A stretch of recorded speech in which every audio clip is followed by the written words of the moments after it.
আজকে ঝিঙে পোস্ত করছি কারণ বৃহস্পতিবার। আমি পোস্তটা সবসময় শিলে বাটি, কারণ মিক্সিতে করলে পরে এতটা পেস্ট হয় না। আর এক হাতে ভিডিওটা ধরে আছি ক্যামেরাটা, তাই ঠিক দেখাতে পারছি না বাটাটা। এই হচ্ছে বাটা। আর আমি যেভাবে করি, আমি ঝিঙেটাকে কেটে পুরো এরকমভাবে কড়াইয়ের মধ্যে দিয়ে আগে ঝিঙের জলটা বের করে নিই। জলটা শুকিয়ে গেল। আচ্ছা, আর এই দিকে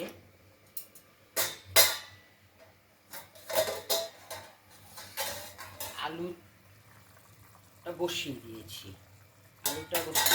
এবং কালো জিরে কাঁচা লঙ্কা ফোড়ন দিয়ে এই যে আলুটা বসিয়ে দিয়েছি। আলুটা একটু সেদ্ধ হয়ে গেলেই আমি ঝিঙেটার সাথে মেশাবো। আমি একসঙ্গে করি না, আমি বরাবর এইভাবেই করে আসি।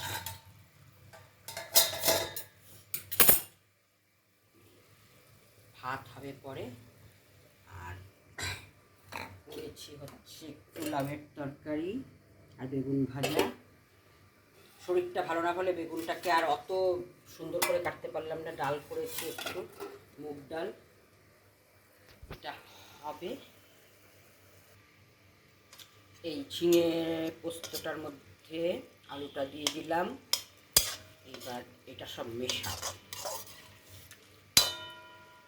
অনেকেই ভাবছে, যারা জানে যে আমি সবে জ্বর থেকে উঠেছি, এখনও শরীর প্রচণ্ড দুর্বল, তারা হয়তো বলবে প্রত্যেক দিন এক এক দিন এক একটা রান্না করছে।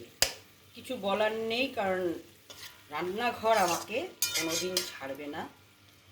সেই বিয়ের পরের দিন থেকেই রান্নাঘরে ঢুকেছি, কারণ আমার শাশুড়ি ছিলেন না।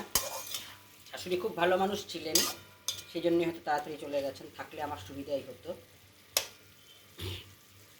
আমাদের অ্যারেঞ্জ ম্যারেজ, বাট বিয়ে ঠিক হওয়ার অনেকদিন বাদেই বিয়েটা হয়েছে, যার জন্য ফ্যামিলির সাথে পরিচয়টা ছিল।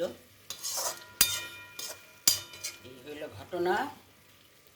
আর আমি যখন ক্লাস 9-10-এ পড়ি, তখন থেকে আমার মা অসুস্থ, যার জন্য রান্নাঘরে তখন থেকেই গেছি।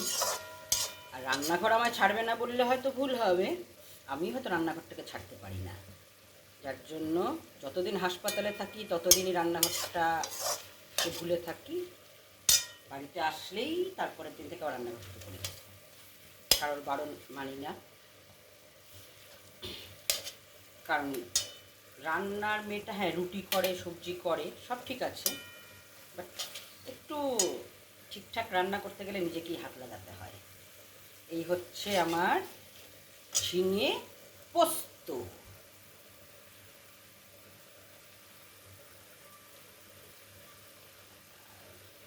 এই হচ্ছি আমি।